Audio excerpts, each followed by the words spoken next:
There are two types of people in this world.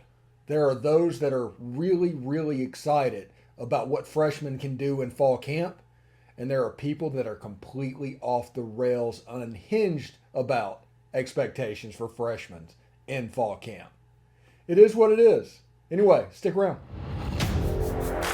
You are Locked On Ole Miss, your daily podcast on the Ole Miss Rebels, part of the Locked On Podcast Network, your team every day.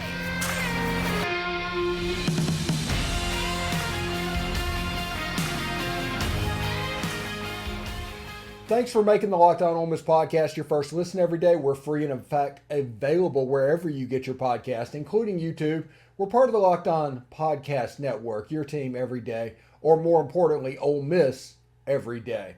Hi, I'm Stephen Willis, and this is the Locked On Ole Miss podcast. Thanks for tuning in on this, what is this, Thursday? Man, it's Thursday already. We are entering in the worst couple of weeks in the college football calendar for college football fans, but we're going to try and press through it and try and figure out some different stuff to keep you entertained. Anyway, today I did want to talk about those freshmen that we talked about in the opening that are coming up in this fall camp. We have a top 5 list of freshmen that could contribute this year.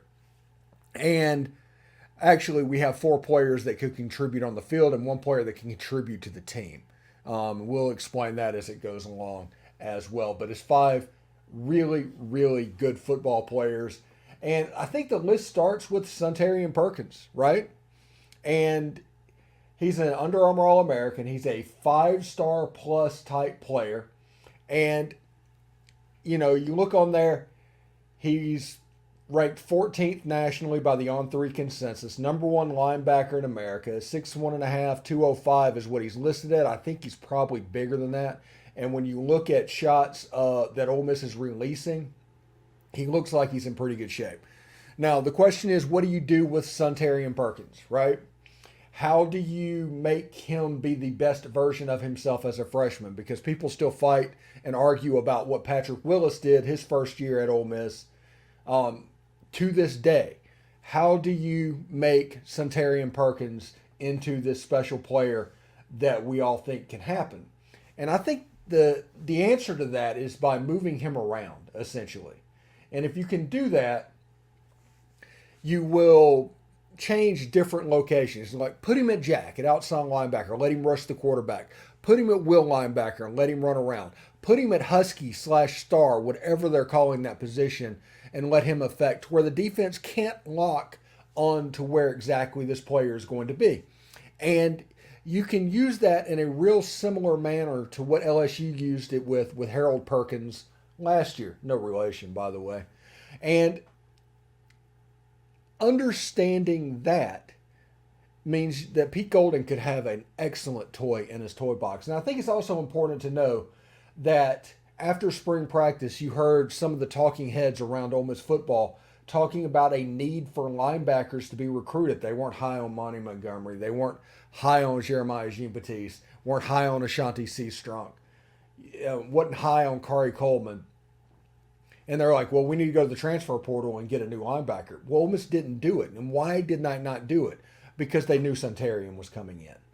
So this is a player out of Raleigh, Mississippi, when you look at his highlights, that played 3A football, but his state championship game is something that he is going to be able to tell his grandkids about.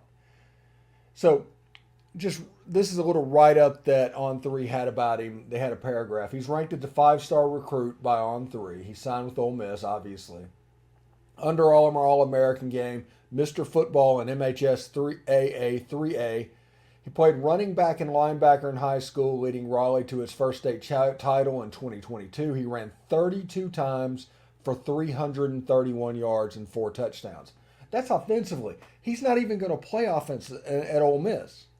That's absolutely nuts. Can you imagine running the ball 32 times and averaging 10 yards a carry in the state title game? That's crazy. Now, this is the other key part. He had 6 tackles and the game-sealing interception on defense. He is the reason Raleigh won that state championship. absolutely the reason they won that state championship. He finished with 267 tackles and 10 sacks over his high school career. He was also named MVP of the Mississippi-Alabama All-Star Game after 10 tackles and 3 tackles for loss. And like I say, I've said many times on this show, he was absolutely the best player at the Under Armour All-American game that I saw. His numbers didn't jump out. There's people like Zachariah Branch and all that popped. But anytime they played football, this guy made an impact. And that's just the way it was. He was predominantly a will linebacker in the Under Armour All-American game. But like I said, if you take this player and you make him stand out in a different way, you have a chance to be pretty special with what's going on. Because if you can keep the offense from being able to know exactly where they're going to run up, you're going to fake play calling, you're going to affect protections. All of that stuff could be weapons for Pete Golding as the defense moves forward. So the second player on the list is Ayden Williams. This is another Under Armour All-American game player. Now, I know I'm not throwing out any surprises or anything like that in this situation, but Ayden is a good football player. When you look at his numbers, he was a consensus 4-star, as high as a top 50 player. He also had around a top 100 spot, and then 150 and below. His consensus number was 82, and the number 2 player in Mississippi, number 16 wide receiver in the country. He's 6'3", 190. I stood next to him. He's every bit of that. He's from Ridgeland High School in Ridgeland, Mississippi. Now, this is what you need to know about Ayden. Ayden went to the Under Armour All-American game, and one of the things that I look at, and I've said this many times, my everydayers can attest to this, is whenever I'd go to the game, I don't want to see numbers. I don't want to program. I don't want to know what I'm looking at. I can do that after the game starts. But I want to know if the person I'm there to sit there is the one that stands out at the beginning of a football game. Does he belong on the field? Is he the star of a high school football game? That is what I want to see. And I went down to the Under Armour All-American game and looked around and found Ayden. And he absolutely belonged there. He was unbelievably a polished route runner. His hands were potentially the best on the field and unbelievably smooth looking. Now, Zachariah Branch gets all the headlines because he's an explosive jitterbug type player that made some explosive plays. But if the quarterback play was a little bit better in Orlando, you would have saw Ayden Williams really shine. He actually cooked one play on a double move, Cormani McClain, and ended up 20 yards wide open, but the quarterback overthrew the ball. Stuff like that. All-star games can be very, very weird indeed. But this is a player that Ole Miss should be very, very excited that is going to be in Oxford. He's the new number 1. Suntarine Perkins, by the way, number 4. You think number 4 is going to sell some uniforms in Oxford? Well, the new number 1 is Ayden Williams, and our wide receiver tradition that kind of started with Laquon Treadwell, went to AJ Brown, over to Jonathan Mingo. All of those players got drafted. The next player up is Ayden Williams, and I'm very impressed about what this kid can be for Ole Miss. Anyway, I do want to let you know that this show is brought to you by the FanDuel Sportsbook. Baseball season is in full swing, and there's no better place to get in on the action than FanDuel. It's America's #1 sportsbook. Because right now, new customers can get a no-sweat first bet of up to $1,000. That's up to $1,000 back in bonus bets if your first bet does not win. Just go to FanDuel.com/lockedon and you can join today. Now, I do realize that Mississippi is a brick-and-mortar sports gambling state. You have to go to a casino to be able to sports gamble in that state. But if you're going to Louisiana, if you're going to Tennessee, to border states, it is important to realize that FanDuel is available there. If you go to the Tulane game, New Orleans, Baton Rouge, Shreveport, Delta, Louisiana, you can use the FanDuel Sportsbook app. And up in Tennessee, Memphis, Jackson, Tennessee, Nashville, Gatlinburg, Knoxville, all of those places, Chattanooga, can make it to where FanDuel is the thing for you. So don't miss out on your chance to snag a no-sweat first bet of up to $1,000 when you join FanDuel today. Just go to FanDuel.com/lockedon to sign up. FanDuel, an official partner of Major League Baseball, and Major League Baseball trademarks are used with permission. All right, thanks again for making the Locked On Ole Miss podcast your first listen every day. Every dayers, tomorrow on the show, we will continue working towards this media. We're trying to get to media days. If we can get to media days, we're in good shape. But the next 2 weeks are going to be very difficult. And honestly, I'm going to earn my money over the next 2 weeks. We're setting up interviews in the future. We're going to have some unique content. And obviously, we have our segments to where we can show our work, unlike other podcasts out there. So, tune in for that, and it should be a lot of fun. Anyway, it's your team every day. Ole Miss every day. That's what we do. Anyway, subscribe to the YouTube channel. All right, our number 3 player on the list that we're going through is Kedrick Reescano. MVP of the Polynesian Bowl, Kedrick Reescano. And the one thing that you notice from Kedrick is Ole Miss's running backs.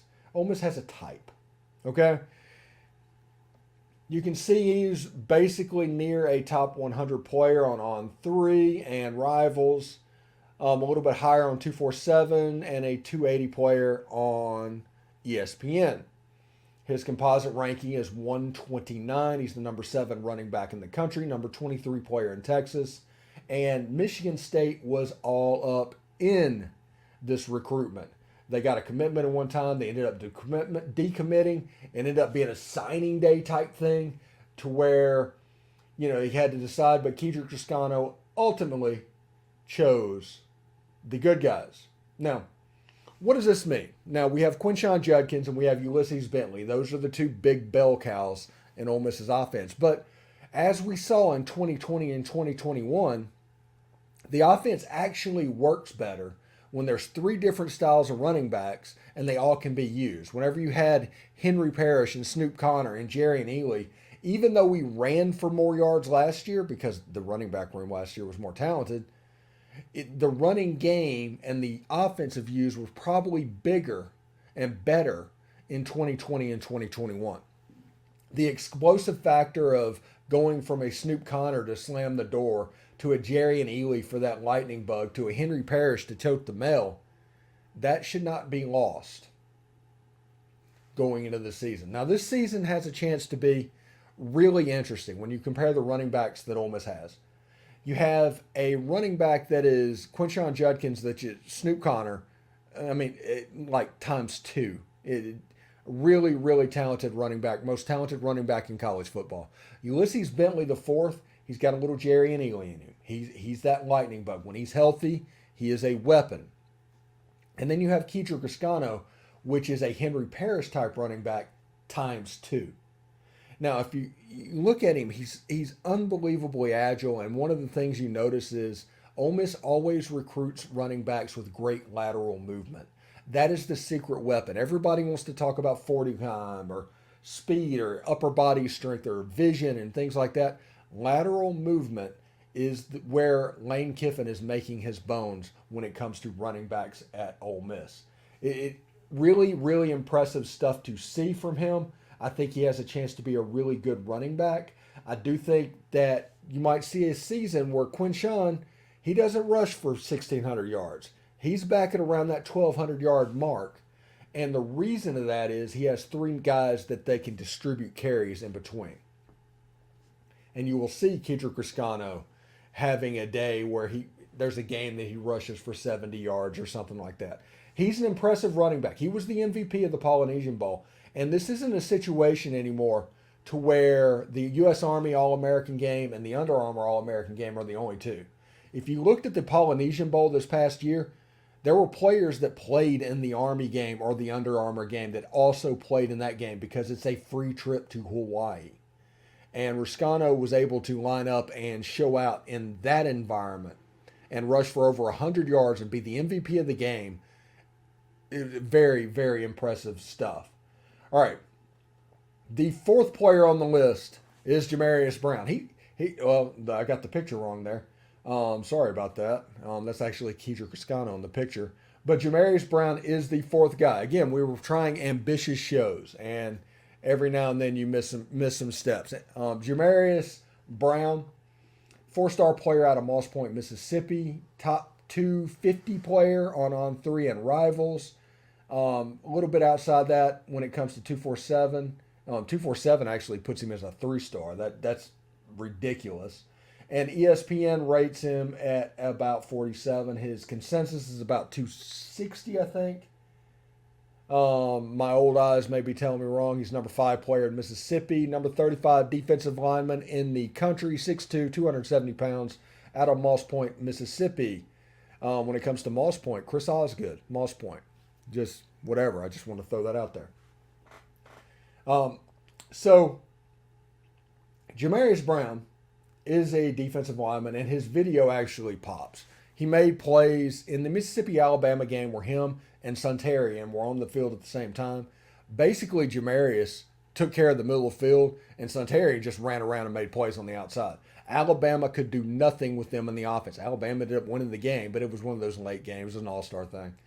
But whenever they were actually trying to play and they were on the field together, those two almost single-handedly shut down inside and outside. And what you see with Jamarious is a player, honestly, a lot like J.J. Pegues, to where you're going to sign him, you think he might grow into a 3 technique.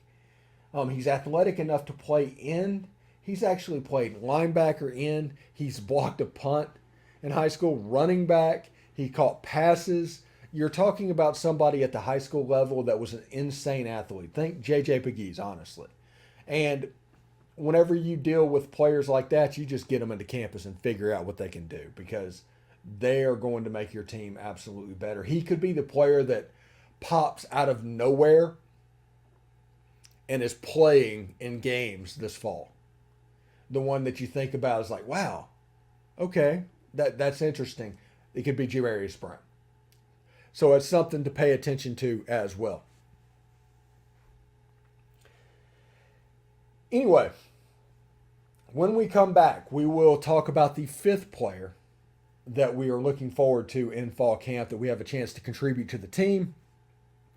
This player may not necessarily be in games, but he is absolutely going to contribute to the team, and he's unbelievably important, and we'll tell you everything that's going on with him as well. So stick around. Thanks for making the Locked On Ole Miss podcast your first listen every day. We're free and available wherever you get your podcast, including YouTube. Subscribe there. We're part of the Locked On Podcast Network, your team every day, or more importantly, Ole Miss every day. I do want to say thank you to my everydayers, my everyday listeners who tune in and comment and are so active on the platform and everything. Thank you very much for that. We had a goal for 4,000 before the Mercer game. 4,000 subscribers on the YouTube channel before the Mercer game. We're on pace to hit that before fall camp opens. That's all you. You're the best fans out there. Thank you very much for doing that. Anyway, the last person that we want to talk to and talk about this segment, we gave him a full segment, even though we don't think he'll contribute necessarily on the field, but he'll contribute greatly, and that is Austin Simmons. Austin Simmons was a 2025 quarterback that reclassified to 2023. His age and the way it works is a little bit weird. It's not a situation to where he is, a true sophomore. It's not a 15-year-old out there. We're talking about a player that is a little bit different, a little bit older than you would think. He's 17 years old at the moment because he was homeschooled, got his high school credits done by that, and he's been playing athletics ever since, essentially. He's going to get to Ole Miss and have an associate's degree. That's what we're dealing with Austin Simmons. But as a 2025 player, you can see what they did, and they've changed this because all of them in 2025 had him in the top 50 or 60, okay? This is a laziness that we deal with recruiting sites, okay? They rated him a 4-star because he was a 4-star in the 2025 class, but they didn't actually break it down and figure out exactly where he goes because that class is done. On signing day, they kind of put that class to bed, so they don't want to re-rank, reclassify, and all of that stuff. The stuff that made news back when they were doing it no longer pertains to what they're interested in, okay? So they've moved on to 2024 and beyond, and that's absolutely fine. But understand that whenever you see this. In the 2023 cycle, he's consensusing now at like 200 On-3 ranking, 4-star, 21 quarterback. Nobody has him except rivals in the top 250. And it's just a situation where it's, hey, just plug him in, give him his 4th star, let's get it done. 24/7 is not even playing with it. But make no mistakes, this is his top 50 quarterback that we were talking about in 2025. It's the same guy. Whenever he reclassified, he did not get worse. So understand what's going on with him. Now, why am I excited about him? Because he is slated to be the 4th string quarterback at Ole Miss this year. And the reason I'm excited for him is he is going to learn how to lead a team through running the scout team. And everybody makes fun of the scout team and like that's some kind of a punishment. You heard people talk all the time about how Walker Howard was coming to Ole Miss because he didn't want to run scout team. He wanted to develop and do whatever he needed to do. But this is a different situation with Austin Simmons because he's coming in as a true freshman. This is a rite of passage for that. Walker Howard ran the scout team at LSU last year. Austin Simmons is going to get that same time. And somebody with his ability running the scout team is going to give people an excellent look. His athleticism, all of that, going to be a fantastic quarterback. And also the reason that I think you need to pay attention to him is him and Walker Howard are starting to compete this fall. I guess 2 weeks' time, the competition, it'll be on. And it's going to happen. And you have 2 elite 5-star level quarterbacks competing at quarterback for the 2024 job that we don't even know if Jackson Dart's going pro. There's so many unknowns, but that competition and those flashes, you're going to have people asking questions like, hey, how'd Walker Howard look? How did Austin Simmons look? And even though they know that Jackson Dart's probably going to win the quarterback job, they still want to know how the young guys are going to do. And that's why he is important. And that is why he is on this top 5 list. Because honestly, you're just excited about what's going on. Ole Miss's quarterback room has never looked like this in my lifetime. Never. Nobody under the age of probably 70 can even remember Ole Miss having a quarterback room that was halfway as stacked as this. And I always say that because like my dad was born in 1950. So he would have been like 12 years old whenever Glenn Griffin and those guys were running the halls. Whenever Jake Gibbs was around, he was like 9. But he could probably remember that team. So I'm putting the number at 70. But for everybody else, for those kids, the kids of those kids, this is a new animal in the history of Ole Miss football. Austin Simmons, Walker Howard, Spencer Sanders, Jackson Dart. And yesterday we talked about position battles and Jackson and Spencer, and I actually gave my opinion of what I think is going to fall out, although we have to wait until fall because I did acknowledge avenues that could happen where Spencer Sanders could win that job. But Austin Simmons at Ole Miss has a chance to be unbelievably special. Just unbelievably special. We're talking at elite level arm. He's been compared to Tua Tagovailoa. And I think that's just because he wears 13 and is left-handed, but he also throws the ball really well. He's excellent at anticipation. You can see whenever he's using the ball all over the field, he's not afraid to try and fit it in there. He's confident in his arm. He is well beyond his 2025 classification, and is honest talent-wise, pretty close to his 2023 classification. So we'll see when fall camp starts and Austin Simmons starts spinning the ball around and Walker Howard starts spinning the ball around.